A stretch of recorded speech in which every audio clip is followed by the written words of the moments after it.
The episode's partner is the sightseeing app and board game Master of City. You can grab the game for free. Details in the comments. Hello.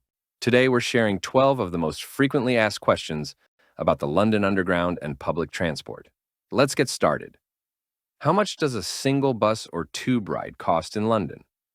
A bus ride costs £1.75. For this price, you can make unlimited bus transfers within 1 hour. A tube ride costs £2.80. For this price, you can make unlimited transfers within the tube network for 2 hours.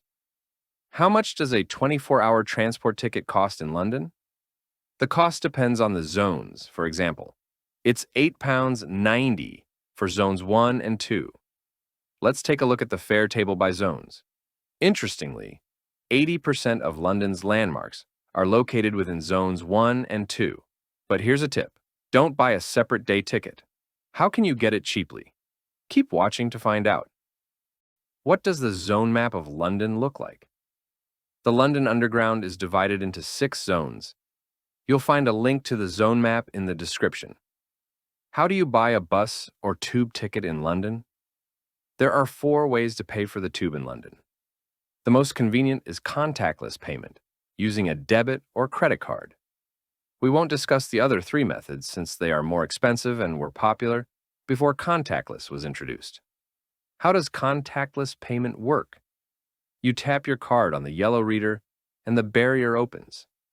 Then, you pass through. However, not all stations have barriers. Some stations in London are open, and you won't find gates there. Don't board the train assuming you can tap in once inside. Trains don't have readers.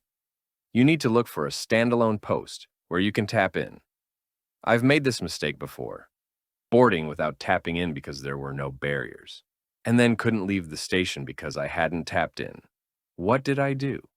I went back 1 stop and found a standalone post to tap in.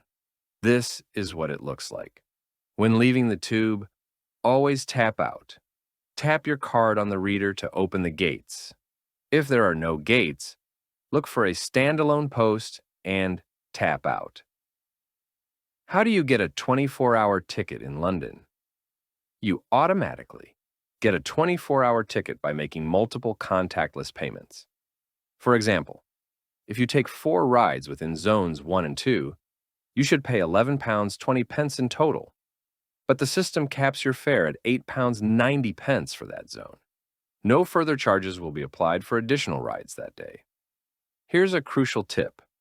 To ensure that your rides add up to the daily cap, you must use the same card for all journeys. When does the 24-hour ticket in London start and end?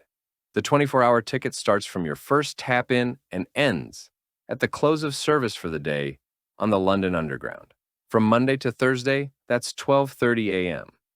On Friday and Saturday, it's 4:29 a.m. A new day starts at 4:30 a.m. on the tube and bus network. On buses, the day ends every day at 4:29 a.m.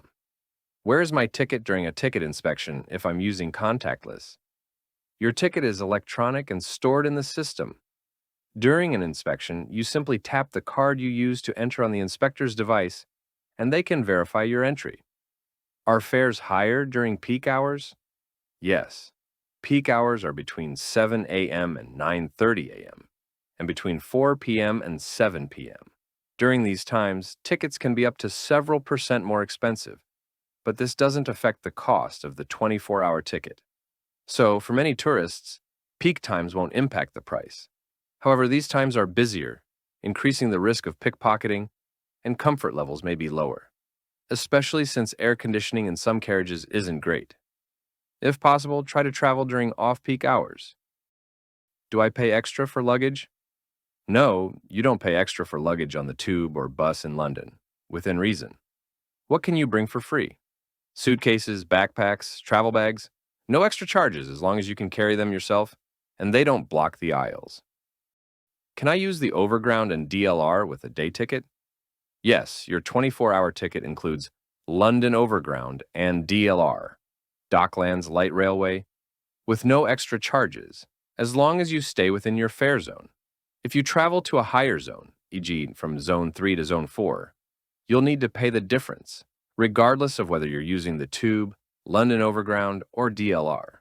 These three systems are integrated, and you use them with contactless by tapping in and out everywhere. What discounts are available for children? Good news. Children under 11 travel free. They must pass through the barrier with an accompanying adult using the same card.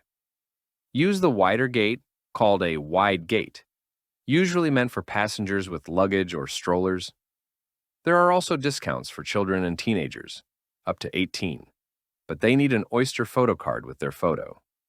This costs a few pounds, is non-refundable, and isn't worth getting for a short trip. For kids over 11, it's best to pay like adults using contactless and pay the standard fare. How do you manage this? You can't pay the fare for two people with one card. Each person needs their own payment source. So you could use a phone for one and a card for another, or multiple cards as needed. The rule is simple: one card per person. As for student discounts, they're available for those studying in London for more than 14 weeks. Is there anything else I should know about using transport in London? When boarding a bus, you must enter through the front door and tap your contactless card on the yellow reader by the driver. There's no need to tap out when leaving the bus. If the bus is crowded and you can't board through the front, don't try to board through the middle or back doors. The driver will not continue driving if passengers board this way. In the bus's disabled section, there's a button that you might accidentally press by leaning against it. It's not ideally placed. I once leaned on it with my thigh, and the bus started beeping. I didn't even feel it. The driver got out and started shouting. A simple sorry didn't help much. And here's one more important tip about the London Underground. Watch out for pickpockets, especially during peak hours. Nearly 10,000 pickpocketing incidents happen each year in the London Underground. If you want to learn how to stay safe while traveling in London, be sure to check out our video, Is London Safe? Top 12 Tips. If you like this video, give us a thumbs up and subscribe. It's a big motivation for us. Have a great and safe trip to London.